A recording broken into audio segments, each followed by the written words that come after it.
It was preseason, but you got your first career interception. So first off, how did that feel? It felt great. It took me 4 years, a little too long, but I can't complain. It was an awesome feeling, awesome way to put our offense, in a position to score.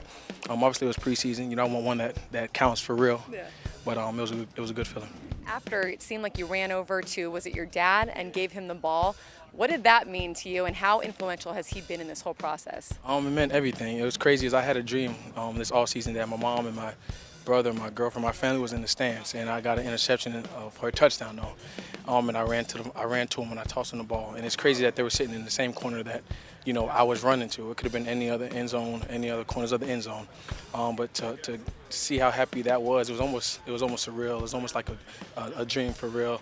And I spoke to my dad after the game, and he was like, "Man, I always envisioned that, and I was gonna do this and that." He said, "When I seen you running to me, I just had lockjaw. I froze up." So it was awesome. I thank God for that moment. Mom and Dad been there every step of the way since a snotty-nosed little boy. So sharing that experience with him, priceless. You got an interception. Your friend there, Brandon Flowers, had an interception for a touchdown. I'm sure you wanted that touchdown as well. But just watching the tape back and seeing the way you guys fed off of each other, and I know you've been trying to bond more this offseason, how can you build off of that game against the Cardinals for this defense where it looks like there's some serious camaraderie and some serious communication that's going on with you guys right now? Yeah, preseason or not, it's when you strap up and you put those pads on, you go out there and that ball snap, you're not thinking it's preseason. You're thinking it's a play. I got to win my one-on-one, and I got to beat the guy across from me. So I don't like when people say we don't want to look in too much because it's preseason. It's still ball at the end of the day in the National Football League.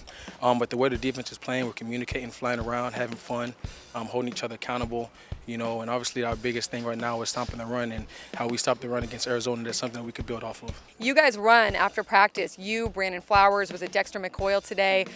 You do laps. I mean, that's after most every practice, you guys are doing those laps. Is that something you've taken it upon yourselves to get the extra conditioning work in? Yeah, me, Verrett, Flowers, even coaches out here running with us, and Dexter McCoyle. Yeah, that's something we do. Even harping back to last year, it's 4 laps around the whole premises, and it's just something that we want to do. We want to build long condition. We want to build long endurance. So when that fourth quarter comes around, we're still playing tip-top ball.